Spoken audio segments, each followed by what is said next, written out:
We're coming at you today with a game that blends high school life, personal struggles, and mysterious beings summoned from one's psyche. It was an experience like none other, the beginning of something completely different for role playing fans. This is the world of Revelation's Persona. Released by Atlus in 1996, it marks the beginning of a series that would evolve to become one of the most beloved in the JRPG genre. But how did it all begin? Today, we'll dive into the world of Persona, its inspirations, its development, and its enduring legacy. So stick around and let's get lost in the shadows on today's trip down memory card lane.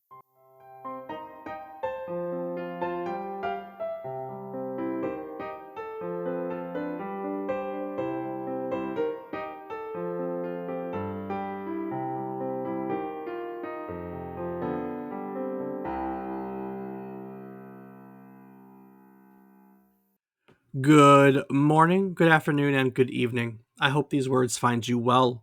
Hello, and welcome to the 212th episode of our video game history podcast, A Trip Down Memory Card Lane. Each week, we'll tell you a story relevant to the current week in gaming history. It can be about a game or the people that created it. It can be about a console or the technology that brought it to life. We often talk about the companies that bring it all together, making our hobby a reality. While telling you each story, we hope to teach you something new about the topic, what it took from the world as its inspiration, or what it gave back to the world in its legacy. Today, we are turning our attention to the beginning of Atlus's famous series with Revelations Persona, first released on September 20th, 1996. I'm David Casson, and as always, I'm joined by my co-host, who also conjures his inner demons while dealing with his daily life. He's my brother, Rob Casson. So, Rob, what is your persona and what special abilities does it have? My persona is Rob, and it is originally and uniquely me. So what special abilities do you have? Being originally and uniquely me, and bad guess. Yeah, bad guess is probably accurate. Is being uniquely and originally you interesting? Define interesting. Define interesting. I'm gonna go with a no then. Just based I on this mean, conversation. it really depends on how you want to define it. It can be very interesting, but if you live a life where you're like scuba diving all the time and stuff, then Uh-huh. it's probably not that interesting to you. But if all you do is sit in your room and play games, then well, it's probably about the same. Yeah, same, actually. So there you go. It's very interesting because that's the norm. We visit interesting places every single day in video games. Exactly. See? So I get it. Yeah, exactly. I get it. I get it. It's fantastic. So going into this, do you have familiarity with Persona I know about it. as a video game? Yeah, Yeah, have you played any of them? not a one. Not a single one. Nope. But you know it exists. Exactly. You've heard of people who have played it. I have some friends who play Persona 5 Royale. Oh yeah? Yeah. I mean, you have a co-host who has as well, so Oh, well. I never watched you play, but I have watched some of my friends play, so. no, you have never watched me play. What do they have to say about it? Well, they play it a lot, so I would say that they enjoy it. Yeah, that's a fair statement. It's a big game. Big game. All right, well, you're going to learn something new today, that's for sure, but before I get into the story of Persona, why don't you tell our listeners what else has happened during this week in gaming history? Absolutely, Dave. Well, on the topic of big games, on September 20th, 1996, Bethesda Softworks released The Elder Scrolls II Daggerfall for MS-DOS, which would be the second installment in what would become the legendary Elder Scrolls series. Daggerfall expanded on the open world design of its predecessor, offering an unprecedented level of freedom and a game world of immense scale, reportedly the size of Great Britain. Mm. Players could explore a vast array of cities, towns, dungeons, and wilderness, engaging in quests, joining factions and shaping their character's destiny through a deep role playing system. The game was praised for its ambitious scope, intricate character customization, and the depth of its world building. Despite being known for its technical challenges and bugs at launch, Daggerfall became a cult classic, laying the groundwork for the Elder Scrolls series' future success and influence in the RPG genre. And we covered the first game in the Elder Scrolls series, which was Elder Scrolls Arena, back in episode 187. So if you'd like to learn just how the series got its start, go give it a listen. Yes, give it a listen. We learned all about Bethesda and the beginning of the Elder Scrolls series. It was fat. It was a fat episode. Fascinating too, actually. So I'm just gonna go with that. Fat and interesting. Yep. Much like myself. If you didn't say it. Following along in the stories of sequels that still were part of a fantastic growing franchise, on September 16th, 2004, Nintendo and Game Freak released Pokemon Emerald for the Game Boy Advance in Japan. This enhanced version of Pokemon Ruby and Sapphire introduced new features and improvements, including the Battle Frontier, a challenging post-game area with various battle facilities. Pokemon Emerald also combined elements from both Ruby and Sapphire, allowing players to catch both Groudon and Kyogre, and added new story elements centered around the legendary Pokemon Rayquaza. The game was praised for its engaging gameplay, added content, and the enhancements it brought to the third generation of Pokemon games, making it a favorite among fans of the series. So, how's Rayquaza? Pretty fantastic, actually. Was probably my most used after being captured in that game. That was my next question. If you had time in that game. So, Yeah, I didn't originally own Ruby or Sapphire. I went straight to Emerald. So yeah, that was where all of mine. And part of that was you were able to get all three of the legendaries. fantastic. Uh, and that was probably a Pokemon game released at a, let's say, formative time in your video game history. Yeah, I would say so. Yeah, Yeah, I yeah. mean, Game Boy Advance would be my second Game Boy. I did have Pokemon Yellow prior to that. I did not ever have any of the second gens growing up. I didn't get into Silver, Gold, or shit. I'm forgetting the third right now. But I didn't get Silver or Gold, not until Heart Gold and Soul Silver. Mm-hmm. So I skipped right over second gen and pushed right into third gen with Emerald. And all it did was solidify your fandom of Pokemon games. Damn straight. Now, speaking of things that you are a huge fan of, why don't you move on to the next one? Well, thanks for stealing my segue, Dave. Anywho, next up on September 17th, 2004, LucasArts released Star Wars Battlefront for PlayStation 2, Xbox, and PC. This highly anticipated game allowed players to experience large-scale battles set in the iconic Star Wars universe, offering both single-player and multiplayer modes.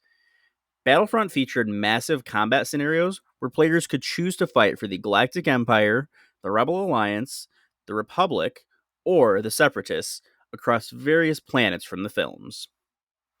The game was praised for its immersive gameplay, extensive use of Star Wars characters and settings, and the ability to control vehicles and heroes in battle. Star Wars Battlefront became an instant hit, establishing itself as a beloved franchise and paving the way for future entries in the series. You're a big Battlefront fan. Not the original. Nope. No, you didn't Nope. get into it until 2? Correct. The first one wasn't as good. Oh no, I mean, I probably tried it at one point, but once 2 came out, 2 was fantastic. And that game, it didn't die until, and I'm not saying it obviously it aged, but even now I would still take that over the remakes. I know. You've said that to me before, and I kind of scratch my head at it, but, a good game is a good game. Well, so I don't know if remake is the right word, but the reimagining just doesn't hit the same. No, doesn't do it for you. No, it's the graphics are obviously much nicer, but the gameplay just doesn't feel the same. It's not the original, the original Battlefront series. Gotcha. Alrighty, next up in This Week in Gaming History, on September 19th, 2014, In Exile Entertainment released Wasteland 2 for PC, a long awaited sequel to the 1988 classic Wasteland. Funded through a successful Kickstarter campaign, Wasteland 2 brought players back to the harsh, post apocalyptic world of the original, with modernized gameplay and graphics while staying true to the series' roots. The game featured deep tactical combat, branching storylines, and complex moral choices, allowing players to shape the fate of the wasteland through their decisions. Wasteland 2 is praised for its engaging narrative, rich world building, and the way it captured the spirit of the original game, earning a place as a standout title in the modern RPG landscape. We covered the creation of the series when we covered the first Wasteland back in episode 123. So if you want to learn more about how it all started, go check it out. Next, on September 15th, 2015, indie developer Toby Fox released Undertale for PC, a role playing game that quickly became a cultural phenomenon. Undertale subverted traditional RPG conventions by allowing players to choose between combat and pacifism, with the player's choices significantly affecting the story and its outcome. The game was praised for its unique gameplay mechanics, memorable characters, witty writing, and emotional depth. Undertale garnered widespread acclaim for its innovative approach to storytelling and player agency, earning a passionate fan base and solidifying its place as one of the most influential indie games of all time. Have you ever played Undertale? Not played, but watched some playthrough.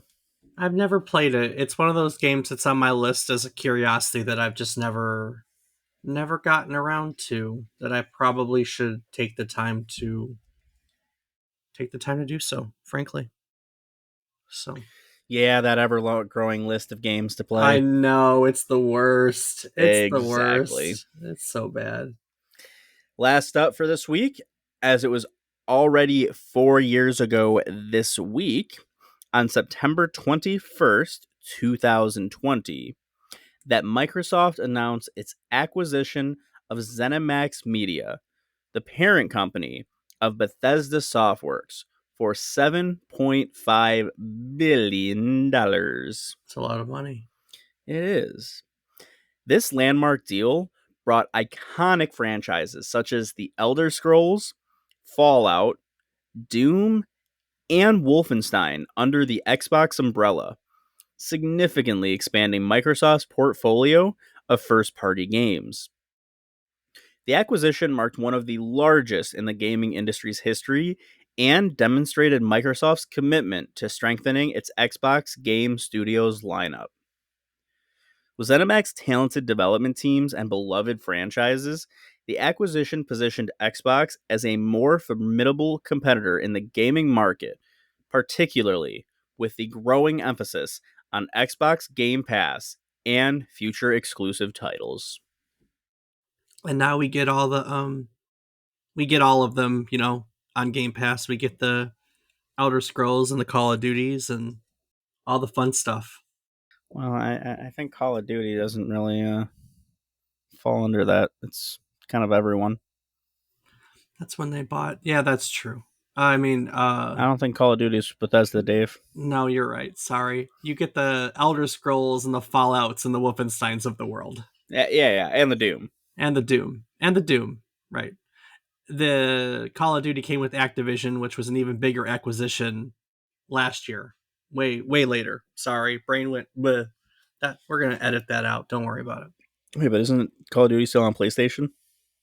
Call of Duty is because the only way that the government would allow the merger to happen is if they didn't make those games exclusive to one console, because then it was going to be a monopoly. That was one of the agreements they all had to make, was not no exclusivity in those lines. So, Well, there should be no exclusivity in any lines then. This is bullshit. well, there really isn't. If there's anything that we both can God of probably War.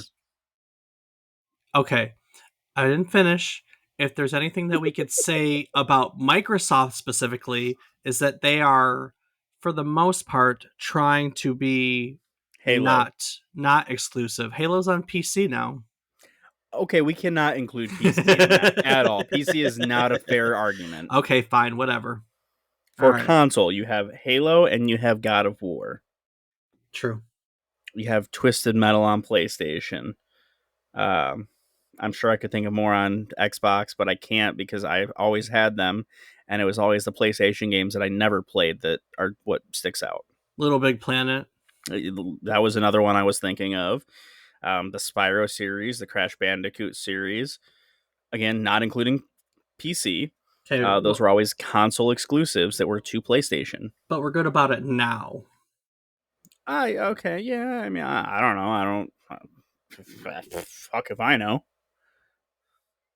Anywho, that's enough about all that, Dave. I think people are here to listen to today's topic. So why don't you kick it off and tell us all about it? So back in episode 149, we learned that the Megami Tensei series started with the release of Digital Devil Story Megami Tensei on September 11th, 1987. The Digital Devil Story was a science fiction novel trilogy that was created by Aya Nishitani, and it consisted of 3 books. It was Digital Devil Story Megami Tensei, Digital Devil Story Warrior of the Demon City, and Digital Devil Story Goddess Reincarnation. Now, the first novel, Digital Devil Story Megami Tensei, was published in 1986. It follows the story of a high school student named Akemi Nakajima who creates a computer program that is capable of summoning demons.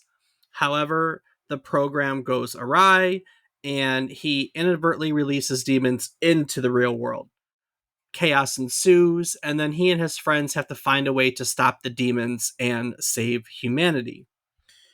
Now, upon its release, this first novel was a major success. So Nishitani and his publisher, because money, as we cover so often, made the decision to turn Digital Devil Story into a multimedia series. Their idea, their vision was to turn the first novel into an OVA, original video animation, alongside a video game that would tie into it. So they began to shop out the license. They put the word out and ended up giving the license eventually to 2 separate companies who made 2 distinctly different games. The version that was most popular, though, was created by Atlus and published by Namco. It was released for the Nintendo Famicom on September 11th, 1987. It was a successful game, commercially successful, critically acclaimed well enough. So again, money. They made the decision pretty much right immediately to make a sequel for it, which the team that worked on the first Megami Tensei game started on immediately. Now you would think, Rob, that because this game, the first game, was based on the first book in a trilogy of novels, that perhaps they wouldn't try to reinvent the wheel, and maybe, just maybe, the second game was going to be based on the second book in the series. That'd make a whole lot of sense, wouldn't it? I would imagine so, yeah. Yeah, we don't like to make sense. We've learned that time and time again. Making sense is for chumps. So instead of following the novel series, Atlus decided to create a completely original story. And what they came up with was you, as the player, explore a post apocalyptic wasteland battling and recruiting demons as they are pushed into taking part in a conflict between the armies of Lucifer and God. So typical good versus evil stuff. Atlus made the game, Namco published it. It was again for the Nintendo Famicom, and it released on April 6, 1990. Again, very successful, maybe more so than the original to some people. With two successful digital Devil Story games behind them, Atlus quickly bought out the rights to both develop and publish future Megami Tensei novels. Now that the series was theirs and theirs alone, they really wanted to make their own mark in the world with a new game in the series. And they saw this opportunity. They saw that they had the means to create a new Megami Tensei game and to really specifically put their own company's brand on it. And of course, this was about the time 1990 that the Super Famicom was right there. So their next title was going to be a Super Famicom. And there was enough enjoyment and acclaim and stuff left unsaid to them around Megami Tensei 2 that they decided that right off the bat they wanted to remake it. Okay? So, with the added space and power that the 16-bit consoles and cartridges provided, they knew they could do better than the first go around, right? So, they take the story of Megami Tensei 2 as their starting point, and they turn it into something bigger and better than the original. They expand on the story in areas that they were unable to during the first go around. For instance, Megami Tensei 2 takes place in, as I said, a post apocalyptic wasteland, but the story of their next game in the series, Shin Megami Tensei, takes place both in a near future Tokyo and that same post apocalyptic wasteland. So they wanted to give a contrast between two time periods to tell more of the story. And of course, the 16-bit consoles, with its space and colors and power, provided more for the artist to work with. And during Megami Tensei 2, Atlus had hired Kazuma Kaneko, who is best known as the demon artist. He's famous for his depictions of otherworldly characters and villains. And so now Kaneko had a bigger palette to work with. So all of the character art, the backgrounds, the enemies, they're all redesigned to take advantage of everything the 16-bit generation has to offer, right? Rob, fun little fact about Kaneko. Like I said, he's best known for his ability to represent, otherworldly and demonic forms. And he definitely started out here with Atlus, and he's best known for the Shin Megami series. But at times, he's worked as a freelance artist and designed for other companies. Among those designs are a few which should be of interest to you, and that is he's directly responsible for the devil trigger forms of Dante and Virgil in Devil May Cry 3. So, Ah, yes, I love the Triggle forms. Triggle, I know that the Triggle forms are the best. So, devil trigger forms of Dante and Virgil. Is that your Damn. favorite? Is that your favorite in the series? The third one?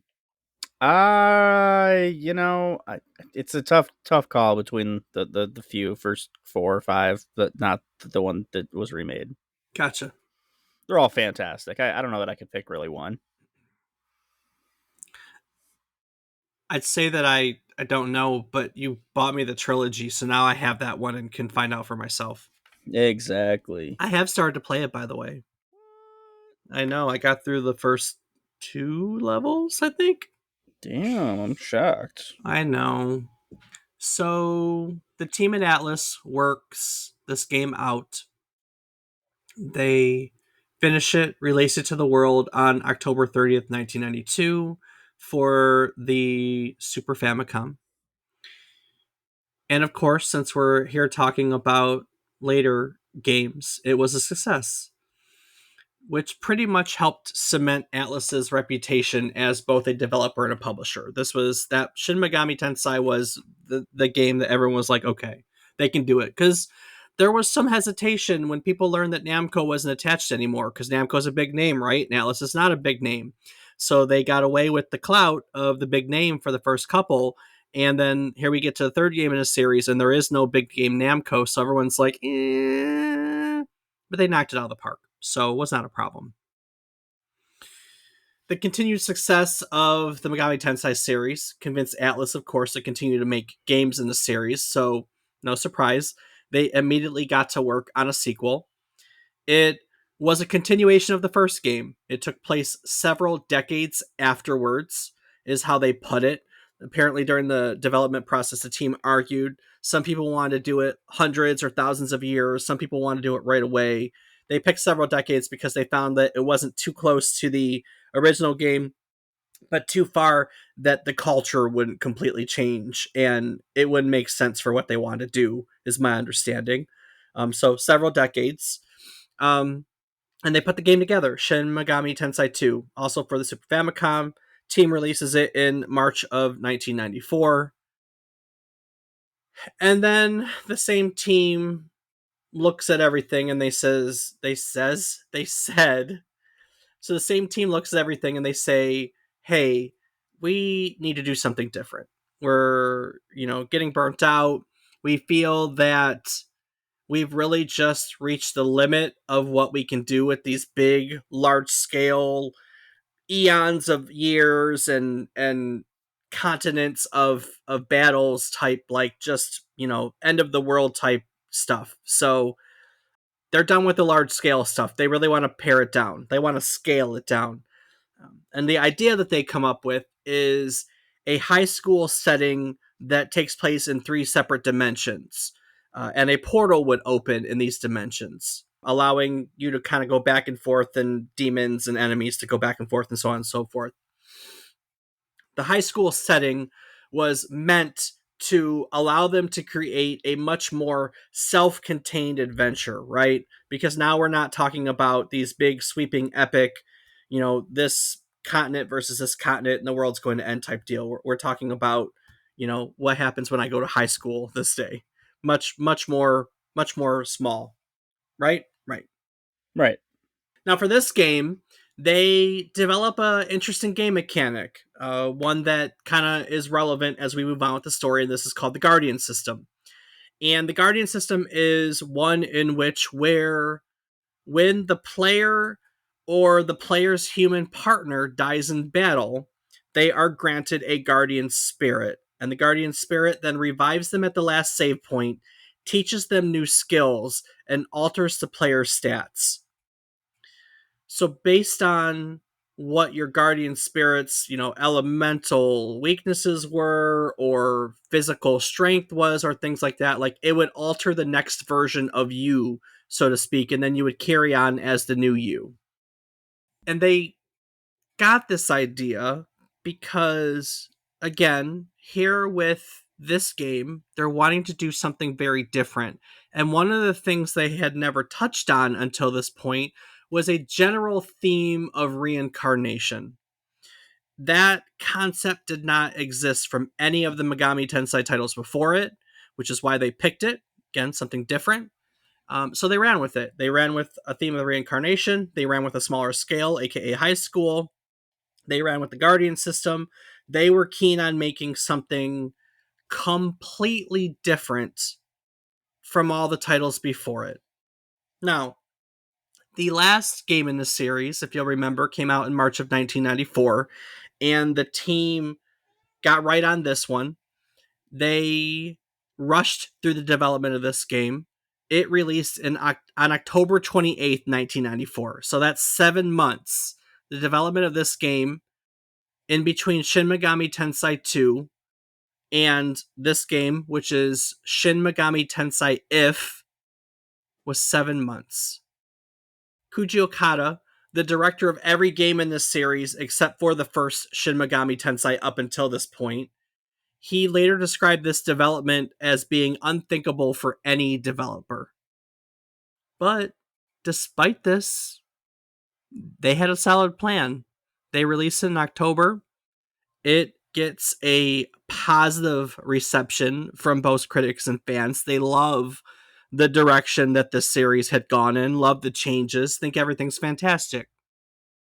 In fact, the high school setting of Shin Megami Tensei If was so well received that Atlus decided then and there that they were going to create a dedicated sub-series in that high school setting, focusing on the inner struggles of young adults. So at this point, Alice is a bigger team, and there are different things going on. You know, after Shin Megami Tensei If, there's a team that goes off to work on Shin Megami Tensei 3. And then Okada stays on as director over this team, brings some of the Shin Megami Tensei If people over. And again, we're at a crossroad. We know we want to stick with the high school setting, but we also want to try doing something completely different. So the team takes the Guardian system and they look and say, how can we evolve this into something else, something bigger, something better? Instead of guardians and spirits, the team decides to focus on this concept of inner struggles, to focus on how physical manifestations of a person's psyche and subconscious can come to the world. And in this case, these physical manifestations are what fight for you. They called these personas. And these physical representations, these personas, they become the focus of this next spin off series. Personas were beings that could be summoned into battle. Each had their own various skills.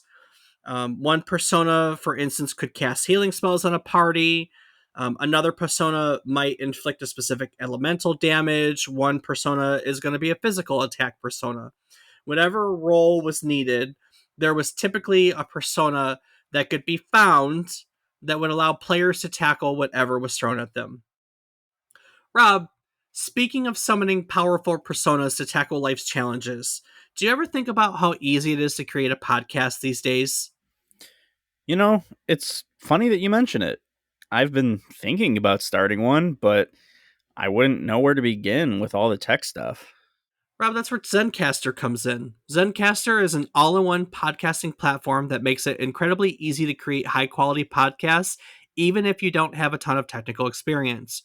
You can record right from your web browser with no extra software or complicated setups needed. Wait, so you're saying I could record professional level audio without needing a whole studio setup? Yeah, that's exactly what I'm saying. With Zencaster, you can record high quality audio and even 4K video straight from your browser. Plus, they handle post production for you. That means Zencaster will automatically remove background noise, adjust your audio levels, and even trim out those awkward silences or ums or ahs. That sounds amazing, Dave. But how do you get your podcast out to listeners once it's recorded? Zencast has you covered there too. You could easily distribute your podcast to major platforms like Spotify, Apple Podcasts, and more, all directly from the Zencaster platform. It's literally an all-in-one tool to make podcasting easier than ever. Well, if Zencaster makes it easy, I might have to start my own podcast after all. Can our listeners give it a try? Absolutely. Head over to zencaster.com/pricing and use our offer code, all one word, memory card lane, and you can get 30% off the first month of any Zencaster paid plan. So whether you've got a cool new podcast idea or you just want to make your current podcast easier to produce, Zencaster is the perfect tool to get you started. Looks like it's time to stop dreaming and start podcasting. Exactly. So again, listeners, if you've ever thought about starting your own podcast, head over to zencaster.com/pricing. Use our offer code memory card lane for 30% off the first month. Now it's time to share your story with the world. All right, well, let's get back to battling shadows in Persona. Personas became the character's main means of attack. Each persona can have up to 8 skills, which are also experience independent of the character. So they earn experience, they level up on their own. Honestly, Rob, they're kind of like supernatural Pokemon to me. I don't know. Um, They sound more like stands to me. they sound more like stands. They're supernatural Pokemon. No stands. Sorry, Dave. But clearly you don't know anything about JoJo's Bizarre Adventures. I do So not. I do not know anything about JoJo's Bizarre Adventure. Is that what stands are? yeah, Are they like personas, like their own, yeah, like kinda. personalities, like their own I personalities? mean, they're. I'm not the best person to ask. I just That's know that they're a fine. thing that Do I need to exists. watch? Do I need to watch JoJo? Should I put that on my list? We both should. I got it. Cool. Yeah. Yeah. So stands with But yeah, basically supernatural Pokemon. with. Glad we got back there. Great. Full circle. Fantastic. Fantastic. With this concept in mind, the team got to work writing a story to base it around. The first draft of their script involved the students going on a field trip and being caught in a mysterious series of events. All in all, it's said that this team went through 20 different drafts before they settled on a plot for the game. And what they ended up coming up with honestly isn't that different.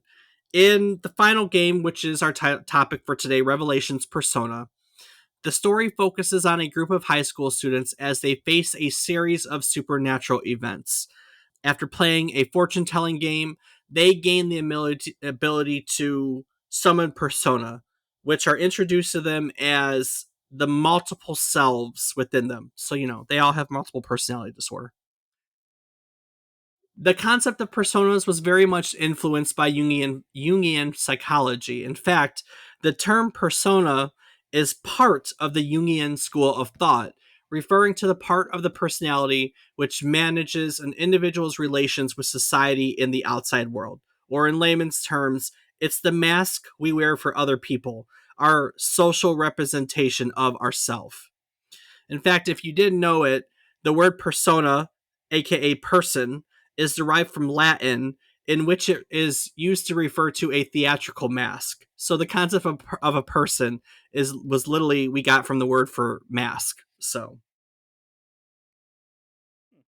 back in the game, I know, fun. I just threw in a little Latin for y'all, some etymology. I threw that in. I'm making you learn things without knowing you're learning things. Etymology, isn't that the study of bugs? What is the study of bugs? Uh, etymology? I have to look it up. Now you have me confused. It's entomology. Is it entomology? Oh, entomology is the study of bugs. Etymology is the study of words. Wow, you really got me for a second. I was doubting myself. The guy who's good with words, who uses the word for the history of words, doubts himself when someone brings his word into question. That was good. Well, That was that are was you surprised at my knowledge of the study that of was bugs? that was fantastic. Hey, fun little fact. Do you remember Science Olympiad? Like Is that the TV show? no, no. In elementary school, did you ever participate in the Science Olympiad? No, No. So I don't know Science that we had one. we You, 11 years, Dave. yeah, okay, you're right. All We right. had So book reading contests. yeah, so we had like the Science Olympiad, which was like you had you'd go and all these schools would come and it was like an Olympics but for your brain, and you would go to like this school, kind of like how you went to your band festivals, right? This was like that, but it was for like we had like science events. And there was I remember one event was you had to build the egg dropping thing with Mm, you know what I yep. mean? Like all those type of things. There was a specific event about bugs. I don't remember what it was called, but it was my event. I don't remember why it became my event, but it was my event. Just so you know. That was that. So okay, cool talk. Great little sidebar there, Dave. Hey, you just brought back memories of Science Olympiad and me having to sit in a room and answer like it was like a trivia. It was like playing trivia, right? It was You like a video game, and I took you down that trip down memory card lane. right. Except we had to name all the like official names for bugs, like their actual genus names and stuff like that. Oh, So so you had to know like the actual genus of like a black widow spider to know what it is. 100%, that was the type of You questions they did would ask not us. know it. At the now, I couldn't tell you. At the time, I think I did I medal? I think I medaled once out of the years I did it. I wasn't very good at it, so maybe I didn't. I don't know. I think I won one event once, and it might not have been the insect one. Anyway, past that. Personas in the game, this group of high school students gains the ability to summon personas and then ends up having to use them to fight against forces that are threatening the world. So the story is in place, the main concept is in place, and it came time for the team to design the gameplay mechanics and everyone else around it. While they're doing so, they're really focused on making it in such a way that people new to the Shin Megami series are would enjoy it, because they're making this timeline for they're making it for the Sony PlayStation, right? And when the Sony PlayStation first came out, there is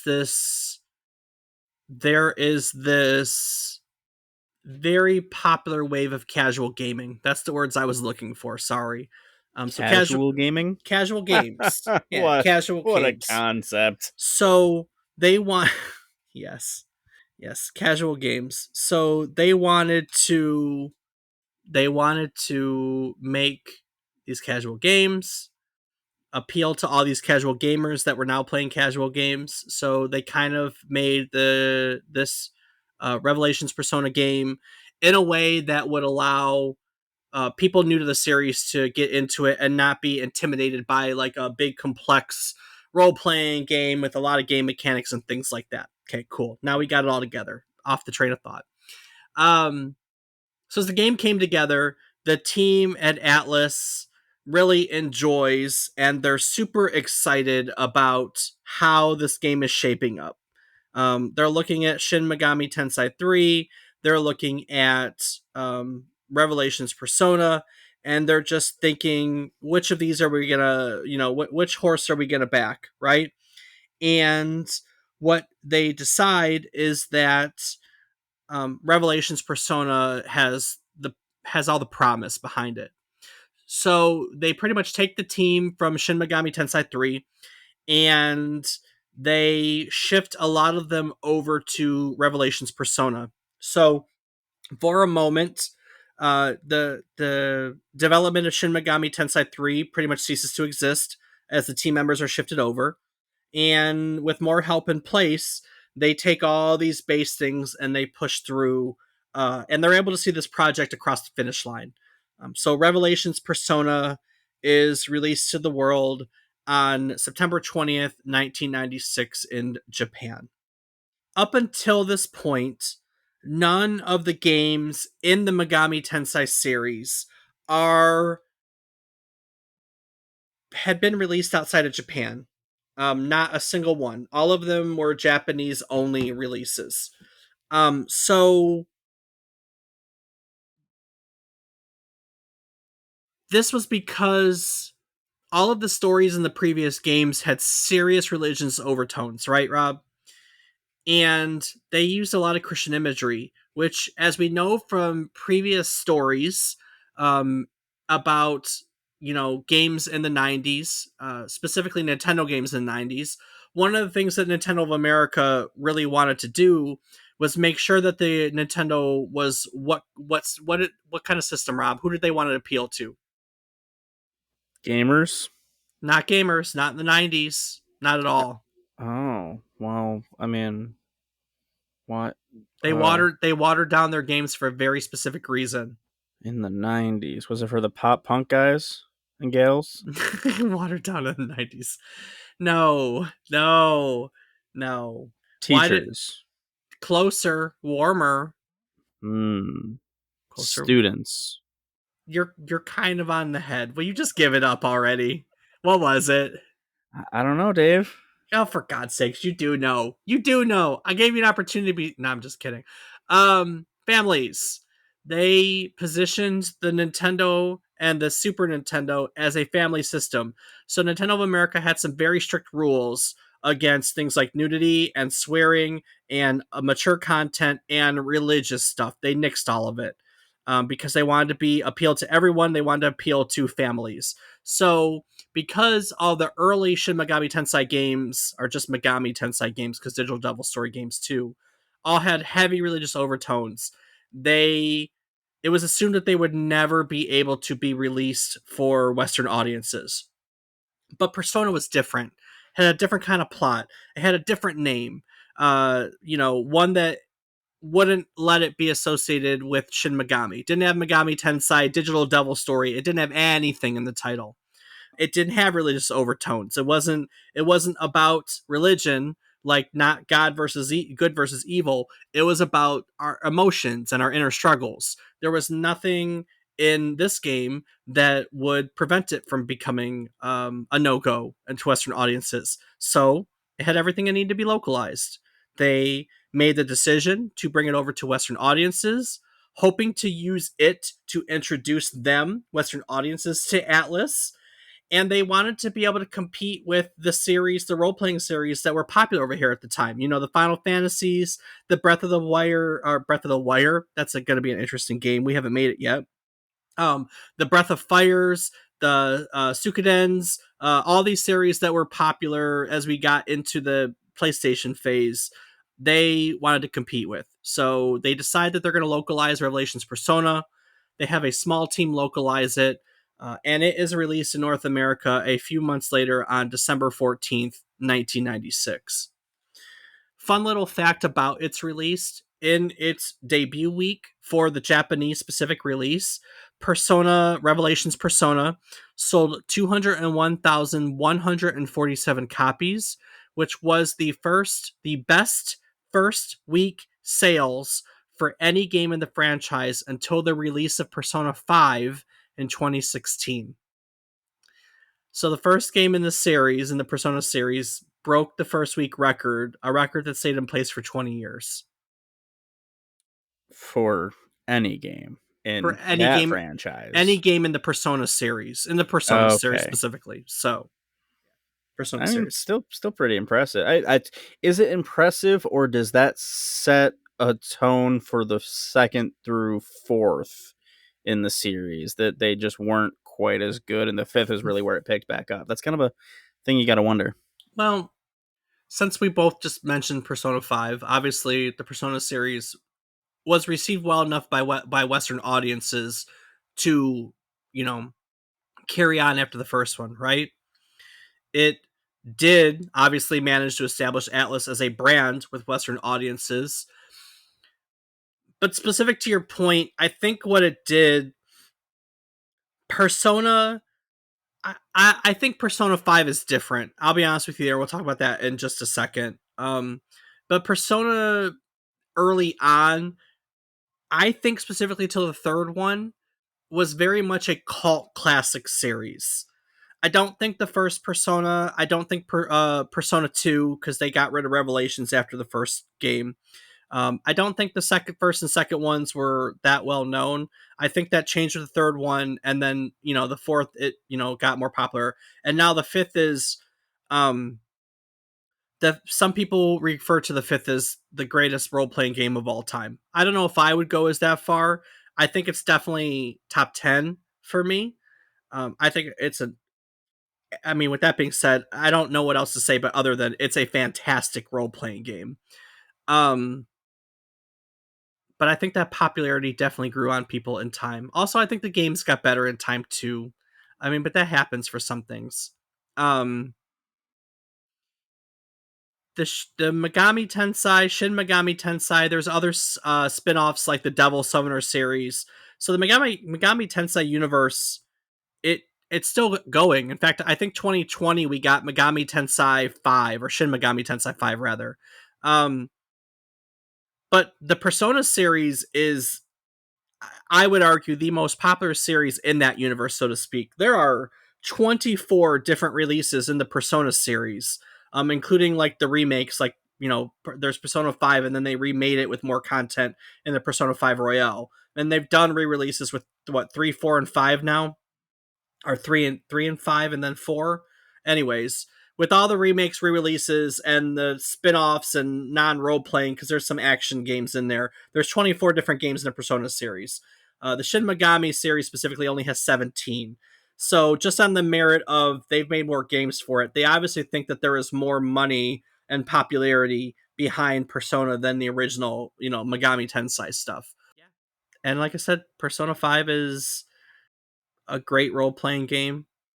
A lot of publications gave it a near perfect score, so it's popular with fans. It's popular with critics. It's one of those games. It's one of those games, Rob, that I think everyone should consider playing.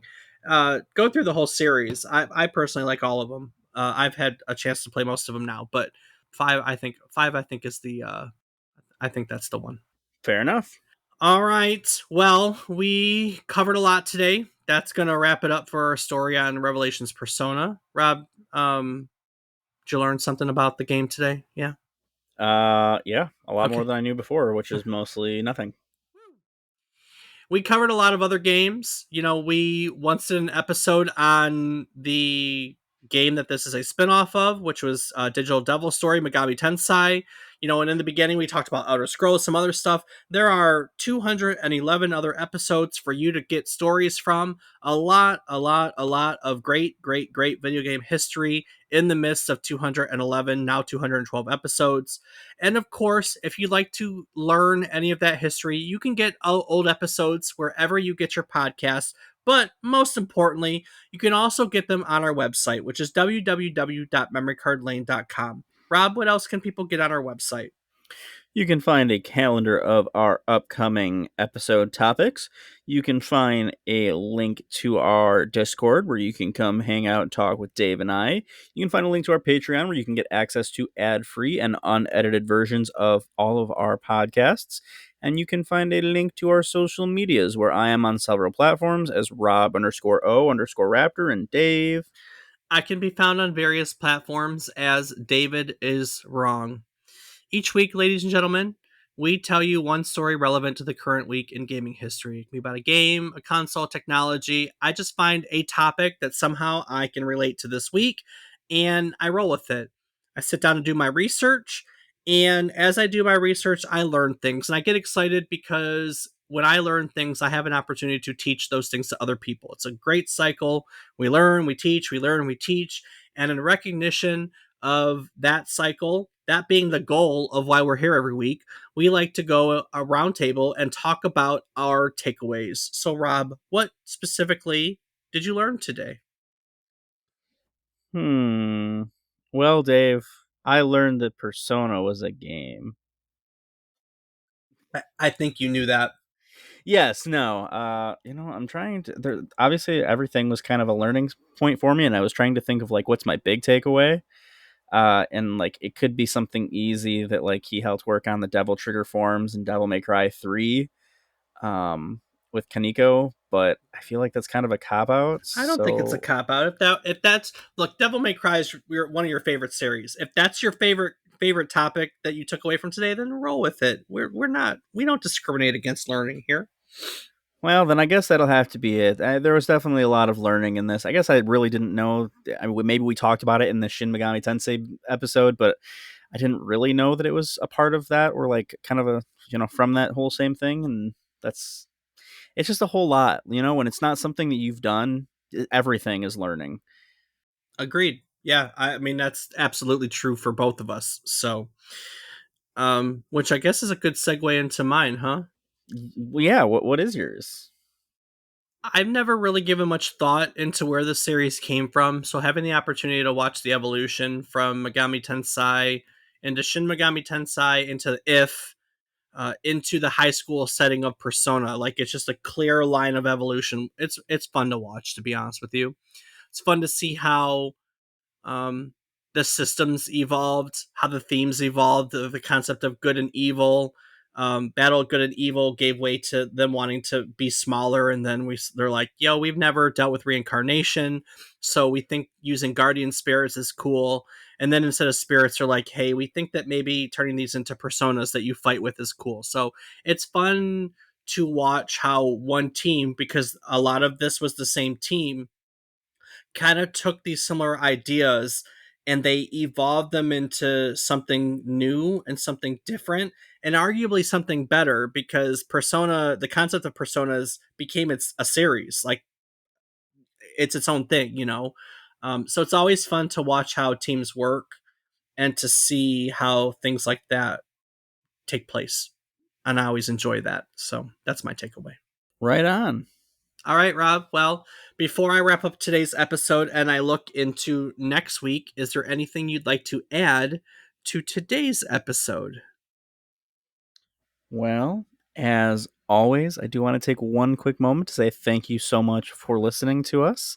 We hope that you get to enjoy learning about the games that were made from games that we may have or may have not have talked about in the past and may talk about in the future. So stick with us as we continue to learn more about these games and the games that made them, or the people that made them, or the consoles that made them, or just whatever we talk about. Just join us. Yes, indeed. All right, folks. Well, that brings us to the end of our deep dive into Revelations Persona and thus the origins of the Persona series. What began as a spin off from the Shin Megami Tensei universe has grown into one of the most beloved RPG series of all time, blending Jungian psychology, inner conflict, and supernatural battles into a unique gaming experience. Next week, we're trading in psychological battles for vampire slaying as we dive into Castlevania, the gothic action adventure series that has been a staple of gaming since its debut in 1986. Rob, I gotta tell you, I am so excited that we're finally getting around to Castlevania. I'm so excited. We'll explore the origins of the Belmont clan, their eternal struggle with Dracula, and how Castlevania has continued to evolve through decades of gaming history. So sharpen your stakes, grab your whip, and join us next week for another legendary trip down memory card lane. Do the thing. Scooby doo dum dum dum dum doo wop ba da ba dum bum.